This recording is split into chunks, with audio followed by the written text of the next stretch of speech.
Shout out sa iyo Juan Lagalag. Salamat sa yung tutorial. Nakahuli na naman tayo, nakalima na. Papatoka tayo mga kalagalag ng ating mga alagang labuyo.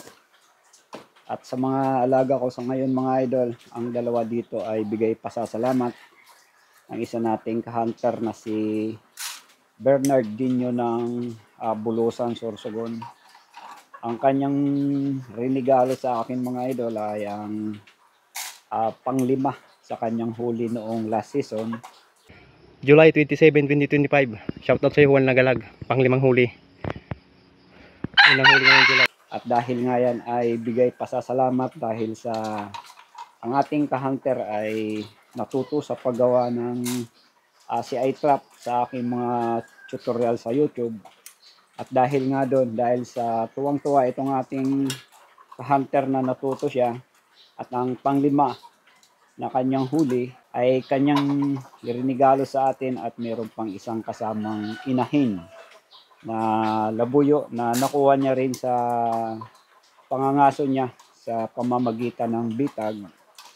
At yan nga ay papakita ko sa inyo ang regalo pasasalamat yan, unahan na yan. Yan.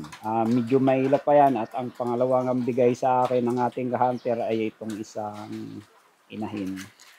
So ito mga tatlo dito ay ating mga minamanso ang mga yan na gagawin nating pangkati ngayong next season hunting 2026. So ang mga ito ay medyo okay na sila. Lumalabas na agad kapag tayo yung nagpapatoka. At meron pang isa na labuyo ako dito na ito naman ay swap sa itak. Ang isa na yan ay galing din ng Bulusan at yan ay galing din kay Bernardinho. So dalawang labuyo na regalo pasasalamat at ang isa nga ay ano sa atin tawag nito, pinag-swap sa itak. Kaya ang itak na yon ay magagamit ng ating ka-hunter sa next season nga dahil sa gusto niya naka-prepare yung kanyang mga gamit at sa ngayon na ang ating dalawang ito mga kalagalag ay ipapasilip ko sa inyo. Silipin na natin mga kalagalag yung ating labuyo na regalo nga sa atin ng ating ka-hunter. So medyo ata tapos na sila sa pag tutuka. Unahin natin tong inahin mga kalagalag. Itong inahin na to ay magaling to kumakak, tumitilaok to mga idol. So yan ang ating gagamitin ngayon na nag-iisang inahin na pwede nating pangkati gamit ang small box type na may sukat na 35 pulgada kwadrado. Ayun, lumipad yung ating yan ang kinaganda mga kalagalag sa labuyo na mailap dapat nakatali dahil bigla lang yung lumilipad. Kapag nalingat tayo ay tuluyan na yung mawawala. Balik natin sa kulungan. So yan, muntik na tayong iwan ito mga kalagalag, no? Kaya dapat ang ating labuyo paniguro lagi ang ating mga tali laging nakakabit sa kulungan. At ito namang isa mga kalagalag, isa sa mga regalo pasasalamat. Medyo maano itong aking so yan mga idol, yan ay sobrang ilap. Yan, lugon siya, masyado pa siyang lugon, kaya yan, hindi natin ma-focus masyado kasi yan papakaila. Hawakan natin mga idol nang makita natin ng kabuuan ng na to, ng labuyo na yan.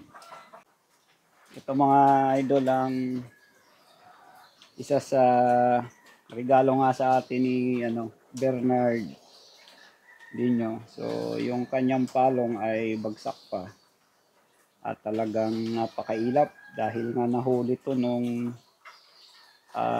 June or July ata.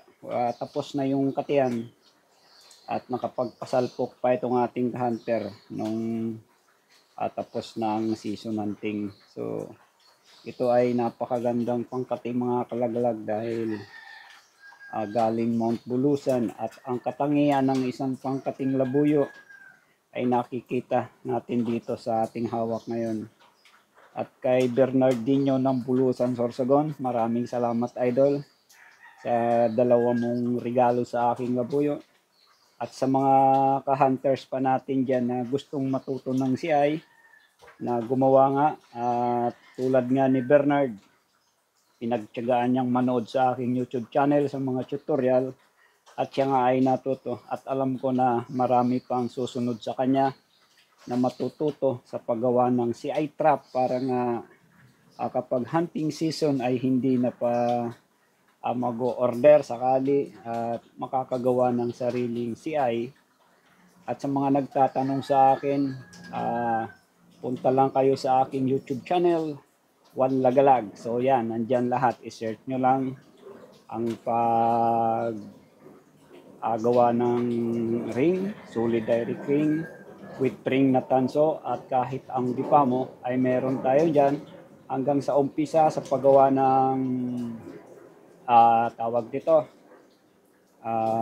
yung bilog, connecting ring, paggawa ng sling at sa pagkabit nito sa connecting ring at lalo na doon sa pagsasalapid at kung ano ang haba ng ating bahayan hanggang sa paggawa ng silo, kung anong mga sukat ng ating bahayan at sukat ng ating silo ay nandun lahat mga kalagalag sa ating mga upload sa YouTube channel. At yun nga, ako ay kinukongratulate ko yung lahat ng mga nag-PPM sa akin na nagpapasalamat talaga sila na sila ay natuto sa paggawa ng CI. Ayan lahat ay aking hambag sa aking nalalaman na ang iba nga ay matuto at nang makagawa ng kanyang sariling personal na CI gamit pang trap nga ng labuyo. So yan mga kalagalag, maraming salamat sa inyong pagtangkilik sa aking mga video sa YouTube channel at pangtangkilik na rin sa pag-order ng aking mga gawang CI. Salamat.